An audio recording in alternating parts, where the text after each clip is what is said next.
Hey, welcome back. The last video I was going over making a tricky cut on the table saw, and I mentioned to you right before the well-wisher came in about the deodorant that I switched to. It's called Clean. Arm & Hammer sells it $2.49, but it is aces, believe you me. So if you want a good deodorant and all natural, that's the way I would go. Today what we're going to do, going back to our cheese boards, is we're going to cut this into a shape. When we were here the other day, I squared the end and I squared the shoulder and I made a straight cut, which I couldn't do on the bandsaw, on the table saw, and that was dangerous and dicey. And I said to you, I wouldn't suggest you make that cut or this cut because those blades are all the way up. And it's easy to take the board and rack it. If it racks, you're gonna get kicked back. And if you get kicked back, you're gonna get hacked. So make sure that you use safe practice, okay? Today, what we'll do is make the cut. I'm gonna come over here to the bandsaw. I wanna show you something about the bandsaw that's a lot different than the table saw. Number one, the table saw blade is circular. The bandsaw is a band. If you look, I have a wheel on the top, I have a wheel on the bottom. Where's the blade? The blade travels in between both wheels. So it is a continuous blade. The advantage of this to make that handle cut is that if I were to cut it on the bandsaw, I could cut it straight all the way down. But problem, no fence, there is no way, even if I stopped drinking and I went to church, that I could cut this as straight as I cut on the table saw. So we made a wise move by cutting this. Now what we're gonna do is we'll complete this cut and we'll cut all those radiuses that are on all the corners. To do this, understanding the bandsaw, it is a continuous cutting blade, which means that if I take my board, lay it on top of the bandsaw and start to cut, it's never gonna pause. It's not like a jigsaw where it goes up and down and only cuts in one direction. This will continuously cut. With that in mind, I never want to put my fingers directly in front of the blade. There's some times where I've done that, actually not done that, but made a cut on the bandsaw, and then what will happen is you'll hit a soft spot and all of a sudden it goes really fast. It's probably happened to me maybe 3 or 4 times. You get a dead spot in the wood. So with that in mind, I always want to keep my hands away from the path of the blade. Sometimes I'll stagger them. On a cut like that, usually what I'll do is I'll keep my fingers on one side. If it's a wide cut, I could stagger my hands as I make the cut, but I never want to put anything directly in front. The other thing that's interesting about this blade, since it is precariously placed on 2 wheels, it's easy for this blade to come off the track. So when people cut, and this is always a common thing that I see on a jigsaw, people start to cut, they realize they're gonna be off with their cut, so they move it back from the cut. On the bandsaw, you could actually see the blade pull out if you pull your stock away. So I'm gonna show you a safe way if you're making a mistake to back your blade out from the cut without pulling the blade completely off. These blades are about $14 or $15.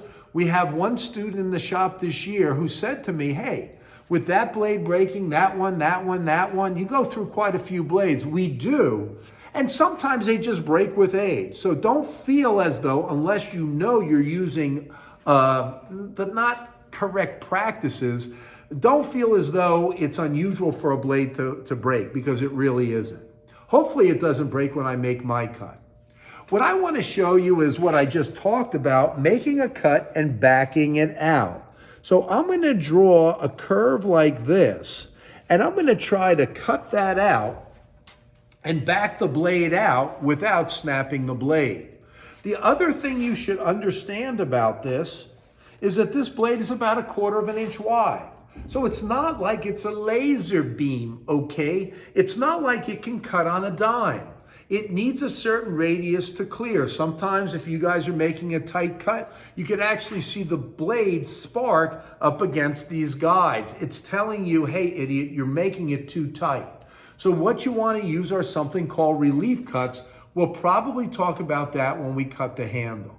So I don't make a mistake. What I'm going to do is I'm going to use 2 pair of glasses.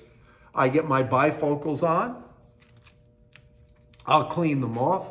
Oh, there you are. You guys are looking a lot better than you. Oh my goodness. You look not. Oh boy. Oh, I better put both pair of glasses on. Let me finish or start this cut.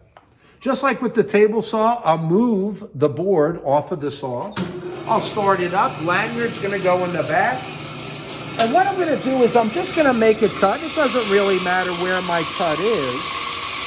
I'm just kind of making a cut. And when I get to this point, I want to back the blade off. But what I want to show you is that as I back the blade off, you can literally see that blade moving off of the track. That's scary and dangerous. It can also bring the blade out off of the track, and if that thing snaps, then you're done. You have to put a new blade on. So what I'm going to do is this. Again, think ahead. With the saw blade in the cut, I'm not taking it out. I'm going to let that come to a complete stop. I'm going to take a pencil. I'm not going to use my finger. I'm going to place the pencil on the front edge of the saw. Holding this back, I'm going to pull it from the cut that I made. And that's an easy way to back it out of a cut and keep the saw blade exactly where it has to be positioned. Why don't I want you to use your finger? Because those teeth are super sharp. And you don't want any fingers to ever come in contact with the tooth or the blade. Just a good practice. The next thing I'm going to ask you is a question that I posed earlier. And that has to do with where am I cutting when I cut to this line? I am never cutting on the line. I am always cutting to the line. The question is, why does he make a big deal of that? I told you this when we went over the chop saw. You never cut on the line. You're trying to literally split that line in half. But the question is, why, Shimka? Why do you make a big deal of this? I'm going to show you. I'm going to make two cuts. One cut, I'm going to cut directly on the line. The other cut, I'll cut to the line. And you tell me which one is better. Two pair of glasses down, I'll make my cut. This is kind of like driving a car. I'm going to start the cut. I'm going to slowly turn it. Turning it, but I have to push it in as I turn. The tighter the radius, the less you want to push in fast, and the more you want to turn. That's kind of an art. When a lot of people start on this machine, they find out that they go past their curve. They're pushing it in too fast, again, because they're nervous. What you always want to do, the slower, the better. If I go slow, I have less chance of making a mistake. That's the way I look at it. The faster I go, the better chance I have of making a mistake. So let's see how I do with my two cuts. The first cut, I'll be an idiot and I'll cut right on the line. I don't want my hand positioned here, so I'll keep both hands out. I'm looking at the blade, and when I cut this, I'm going to cut right on the line. And I'm turning it.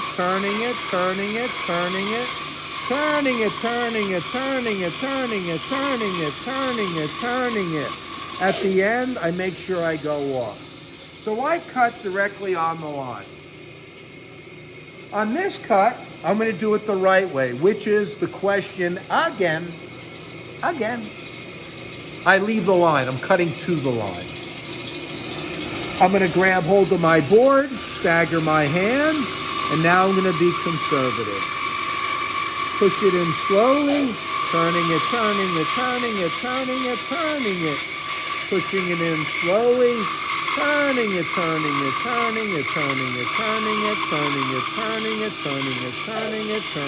turning it. And if you compare the two, I see the line, I don't see the line. What's the big deal? This one looks almost the same as this. We're going to find out why it matters now. Second pair of glasses off. Soon they'll go back on when I cut my cheese board. Let's take a walk over to the old disc sander.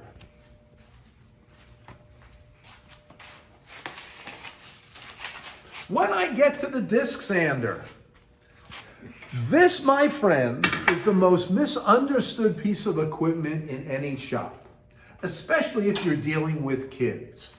If you look at this disc, it's really important to understand that this machine is only used for sanding outside or concaved areas. To sand inside convex areas. To sand inside areas, concaved areas, I'm going to use something called the spindle sander, and I have my spindle sander all set ready to go. But here's the issue with the disc sander. I want you to tell me which direction this disc sander is spinning. If you watch it, the disc sander is spinning in this direction. And just like with the jointer in our shop, it is a direct drive motor, which means that when I am cutting on the jointer and also cutting on the disc sander, every time I cut, this thing takes a while for it to slow down. So I will traditionally see people grab hold of a piece of wood, put it up against here, and stop it. There's no need to do that. If everybody's aware of that machine still spinning, usually we're safe. But when I'm cutting with this moving counterclockwise, it's important to understand that I put anything from the center of the disc to the left-hand side, the disc wheel is actually pushing it down to the table. Well, my question to you is, what happens if I put anything from the center of the disc to the right? That's right. It happened to me when I was in Linden High School. My shop teacher never told me that I should never put a piece of wood on the right-hand side because it's going up. The disc is actually propelling the wood to go straight up. If it goes straight up, this board is going to fly right into your face. So when you work on this, you always want to make sure that you only work on the left-hand side. To you, the right-hand side of this disc does not exist. That's really important. Right now, the disc has a piece of 60 grit abrasive paper, but the more and more people use it, the more it gets clogged up. Sometimes I can take this disc sander, wheel cleaner. If I turn this on, I could clean it off with this. Sometimes it does a good job, but right now, this is pretty much clogged. And that's not a bad thing, because I really don't want to go too fast and take off too much materials with this. Now, I'm all set to sand to my line here. I'm going to sand this shape. Well, if I look at my pencil line, I have something that I could sand to. When I do this, I'm going to turn the machine on. I'm going to shut the machine off. I'm going to take my board, lay it flat down on the table, use my index finger to hold onto the board, and I'm literally going to turn this as fast as I can. Turning it, until I sand right to that shape. So I have a nice even curve here. Look at what I have on this side. I have no line that I could sand to. I turn it on, I shut it off. So the question is, what am I sanding to? I have no idea. So I don't know if this radius is ever going to come out to be this radius unless I cut to the outside of my line. So when you do this, I cannot stress it enough. You always cut to the line on the bandsaw rather than directly on the line. Let's go to the bandsaw and we'll cut out the radiuses on all our corners of all our cheese boards. Which one would you like me to start with? The smaller one or the larger one? I can't hear you. What'd you say? Oh, the larger one? No, some of you said this. Oh, okay, I'll do the larger one. No problem. If you look over here, I have my radius, my radius, and radius. I'm going to do the outside radius first. Just so I don't screw this up, I'm going to take my safety double bifocals. I'll put them on. And now what I'm going to do is I'm going to cut this shape out. With the saw blade stopped, I move my scrap wood out of the way. And I'm going to cut the outside radius. So I start at about this edge. And what I'm going to do is I'm going to cut, pushing it in, slowly turning, turning, turning, turning, turning. Allow it to cut, allow it to cut. And I just took off the section of that chipped wood that I showed you earlier. I'm going to do the same thing on each one of these corners. So I don't want to start it here by moving it in. I'm going to start at the same angle that that line is drawn at. So I hook into the wood and I slowly turn it, turn it, turn it. I'm not pushing it in very far, very quickly. Turning it, turning it, turning it. So when you think about it, that cut probably took me about maybe 45 seconds or so. It's not like I buzzed through that really quickly. Next one, this shoulder, I'll start it. And some people might say it's not accurately drawn. I'm just going to anticipate this curve. Try to get it as even as I can. If I left that line, that still looks okay. Last cut will be this side. And I'll do it the same way. Turning it, turning it, turning it. Turning it, turning it, turning it. So if you look on all four sides, I left my pencil marks, which is exactly what I always want to do. I'm now going to move to the smaller one. This is on YouTube where you can say, hey, I saw it before, and then you move it fast forward. And the guy talks like a mouse. He goes, wait, wait, wait, wait, wait, wait, wait, wait, wait, wait, wait. I've got a pencil line. I'll do the same thing on that.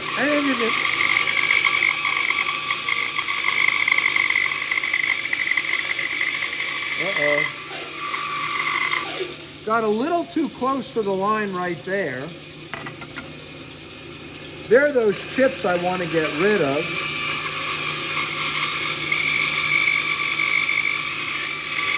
Yeah, that maple's really hard right there. Again, the worst thing you could do is go in there and grab those little chips if they bother you. If they bother you, you need counseling. That's what you could do. You want to be patient.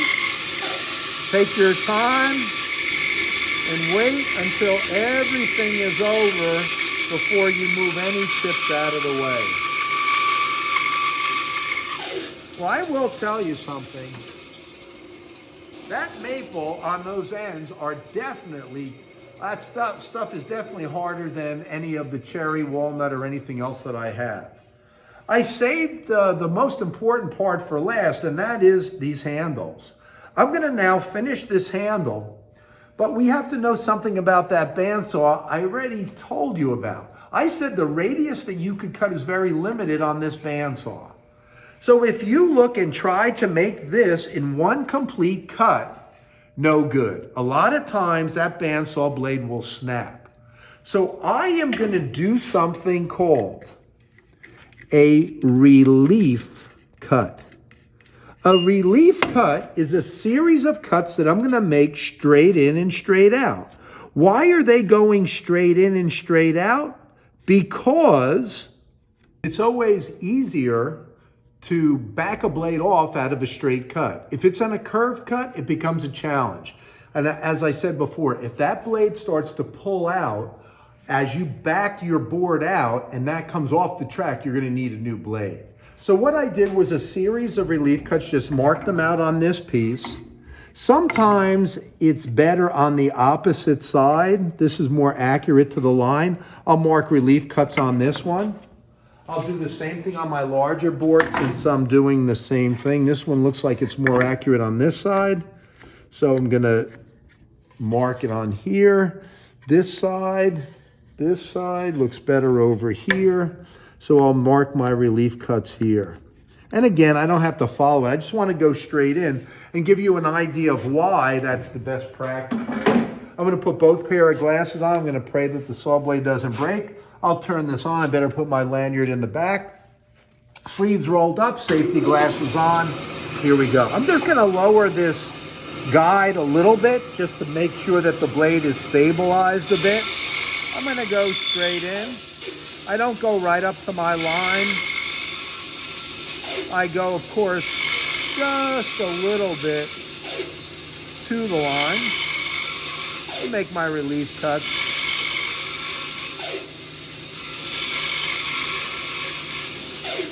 Now I'm on the proverbial roll, so I might as well mark and cut these as well.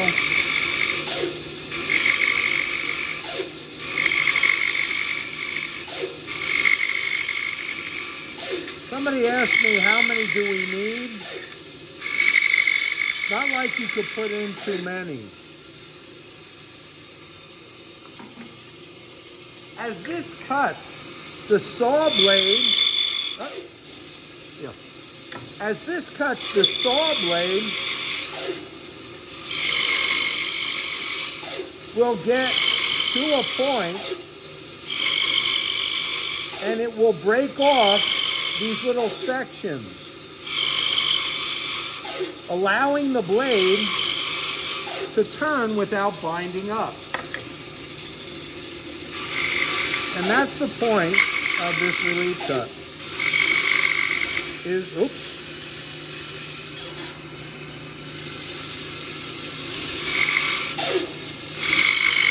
Maybe I didn't do my push-ups today. No, I did. And I went for my walk. So there are my relief cuts. Now what I'm going to do is I'm going to pick up this line and I'll try to cut this as accurately as I can, again, to the line. I'm going to take that little section off, and now what I'm going to do is pick up my curve, turn it, turn it, turn it, and as you see, once I turn it, that little piece broke off. Turn it, that piece broke off. Turn it, turn it, turn it, that piece breaks off. Turn it, that piece breaks off. Turn it, that piece, that piece.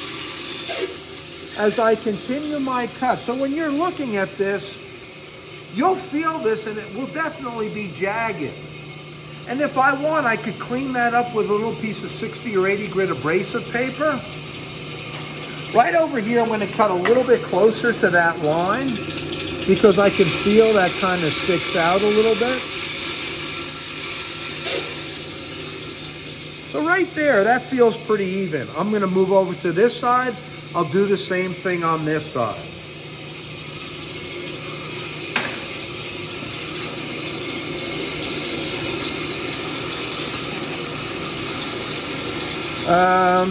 You know what? I'm right-handed. I think I'm going to cut this way. I feel more comfortable cutting this way because I am a proud right-handed person. So I cut. Piece will break off. Piece will break off. Piece breaks off. Breaks off. Off. And I'll try to clean it up right to that shoulder. So if I look at that, there's my curve. The handle feels pretty good, but this section is still a little raised. But I haven't sanded it down. But now it's starting to look like a cheese board. Board 2, see if I can do a better job with this. Although I thought I was pretty good with the other one. So I'll cut. Turn it, turn it, turn it, turn it. Notice how slowly. Turn it, turn it, turn it. So slowly. Turn it, turn it, turn it, turn it, turn it, turn it. Turning it, turning it, turning it. And there's my curve. And again, it's not perfect. It'll be perfect after I make it on the spindle sander. This one, again, I'm a right-handed. Oh, no, I don't want to do that. Let the board move it out of the way. Who cares?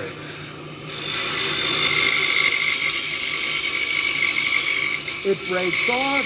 It breaks off. It breaks off.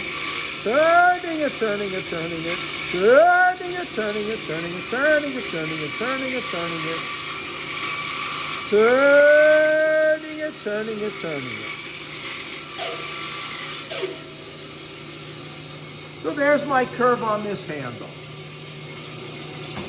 It is hardly the perfect cut, but that bandsaw didn't break, and I could certainly take care of cleaning these all up. So I'm going to take both handles, both pieces. We're going to take a walk over to the old disc sander again. We're going to do this outside radius first. In order to do this, I'm going to tell you right now, I have a feeling I might need this template again. Just a thought. Here is the most misunderstood piece of equipment in the shop. I mentioned to you guys before that when I turn this on, shut it off, it's moving counterclockwise. But here is the reason why it's the most misunderstood. When the shop teacher is out because he's sick, which rarely happens, what usually happens is if the power is on in the shop, the students come over here and they make little things like swords, shivs, anything that they could make on the disc sander. If you look at this disc sander, I'm going to draw out a little line here to show you what you're dealing with. If I turn this machine on and allow it to get to its full speed, I'm going to try to sand this down to this shape. How long will it take me to sand this piece down? Try it. I am done, finished. So can you imagine this thing? I have a Zulu warrior knife. I had even people make 38 snub-nose revolvers on this thing. The most important thing is that you realize that if you put anything on the right-hand side, it's going to be gonzo. So even if you're screwing around, which I don't want you to do, you're only working with the left-hand side of the disc sander. Now let's see if we can make these shapes perfect. Believe it or not, I left the line, but more importantly, I want you to understand this concept. When you sand this, most people will take the board, and they will push this up against here and not be, fluid. I want you guys to be fluid when you make this sanding shape. So to do this, I turn the machine on, I shut the machine off. I'm grabbing the handle of this cheese board. I put my left index finger as a pivot. I'm going to put both glasses on so I can see exactly where I'm sanding. This is the concept I want you to understand. For you to get a perfect curve, what you're going to do is place it up against here, hear a noise.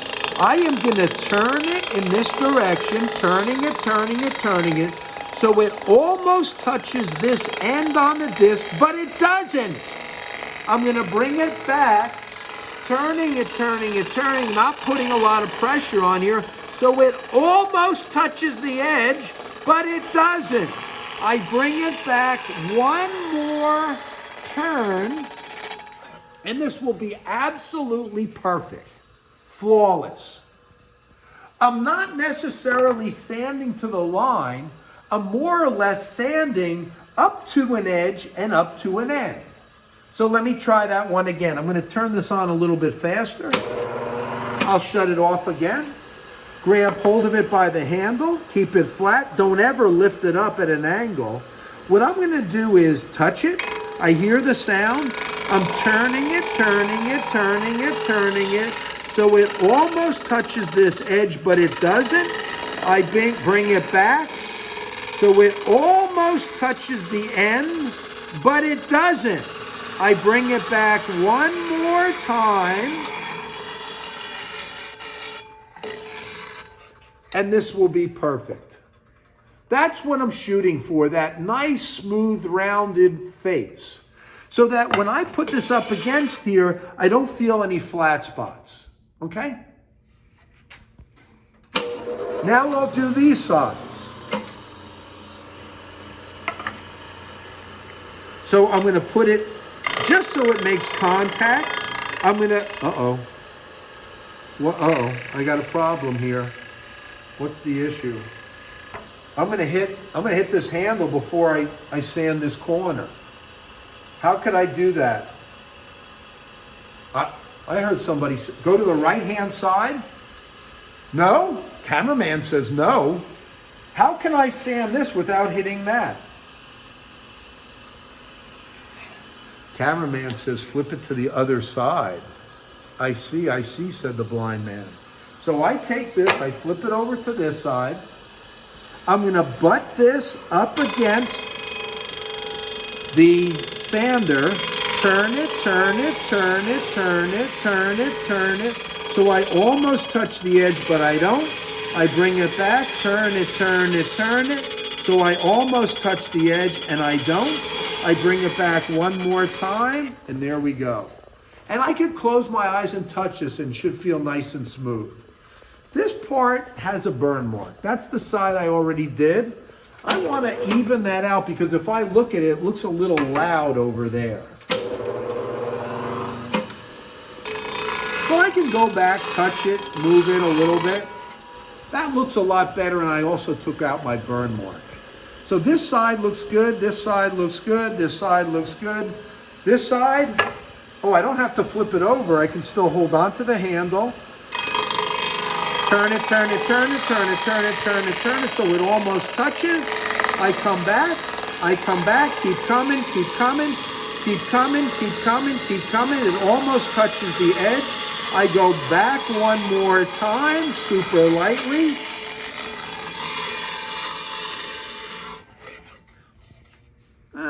That's okay, but it's a little flat right there. Just gonna go on a little bit more. Just a hair more. So much of this is also close your eyes and touch it. Not bad. I'll do the same thing to my other board. And this side, I'm going to do it a little bit quicker since I know how to do this. I swear I know how to do this.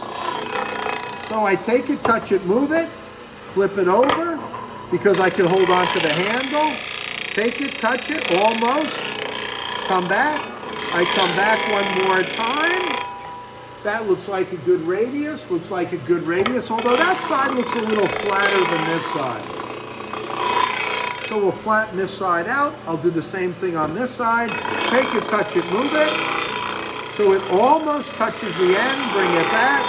It almost touches the edge, but it doesn't. This is a good example. When I drew out that line, this was off.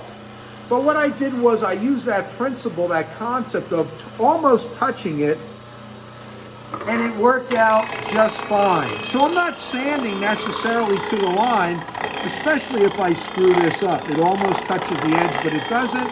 I bring it back, almost touches the end, but it doesn't. So now when I look at this, all my corners are done. Here's another thing. I just noticed that I have a little mark from the clamp and a little yellow. So before I finish this, I want to scrape that little area. The last thing that I want to show you, our next to last area, is this curve up here. I can take this and cut off the excess on the bandsaw. The other thing that I can do, if you guys get good at, is I could just come over here and literally take this and move this and kind of sand it by eye. The part that's always challenging is that if you're comfortable doing this, can you make it look good? Hey, I remember that side. That's when the handle was short. I always like these handles to be a little on the flatter side. I think they look better on the top. I don't want them to come pointy. So if you look at that, that's a pretty good smooth curve. This side, should I cut it on the bandsaw? Nah. Yeah, let me cut on the bandsaw. Come on. By cutting it on the bandsaw, what I also do is I save the disc a little bit. Because just cutting the disc, or just sanding it to the disc is taking out a decent amount of material. And those discs do get burned. I keep it on full speed because, of course, I'm the experienced woodworker who makes tons of mistakes. Take it, turn it, move it. I'll do the same thing. Take it, touch it, turn it, move it. And now, let's go a little bit more on this side. Now I'm going to critique myself. I think that looks like a pretty good handle. The next thing that I want to do is to take care of these curves. I mentioned to you guys before that we were able to get, with grant money, a surfacer and this spindle sander. The spindle sander is great because it's used for concave surfaces, edges, ends. Right now I have a spindle that's already mounted on here that's about the same radius as that inside curve that I want to sand to. What I want to do is I want to take this sander, put the board up against the sander, and I want to sand right to that shape. The issue with this sander has to do with the fact that it turns and it goes up and down. So if you look at this, anybody who has sanded with this spindle has sanded from this point up to this point. And when you look at that, you always say to yourself, that area is the most worn. What I want to do is I'm going to get a piece of wood. I put my board on top of that piece of wood, and now what I've done is I've elevated it. So now I'm using a different section of the sander. So when I go across here and I sand, I'm using the part of the sander that's hardly used. So this grit is much more abrasive than the stuff that's at the bottom of the sander that everybody uses. So when I do this, all I want to do is I want to get that shape. I want to blend the curve that I cut into the handle. And to do this, you could say you're sanding to the line, but more or less, I'm critiquing it with my finger. This feels like a good transition right here. This is still off a little bit on the top. Now, the other thing with this sander that people have to be careful of is that a lot of times when you sand with this, people get carried away with it and they push really hard on it. If this abrasive starts to burn your wood, you're going to get burn marks. And those burn marks never ever look good. This is still up a little bit. That's not bad over there. I'm just going to do the transition into the handle just a little bit more. Now, if I'm doing this at home and I don't have the luxury of a spindle sander, you're going to take the hardest or the roughest grit that you have and just either wrap it around a pencil or a curved shape, maybe a piece of PVC pipe, and you're going to sand it to that shape. Just wrap it around there and you're going to go at it. Over here, yeah, we're kind of spoiled. But I always say we're spoiled because we earn being spoiled. When the state of New Jersey gave us this piece of equipment, they did it because everybody worked so well in this shop. So we earned it, and it's a nice little luxury. But if I had to do this at home, can I do it?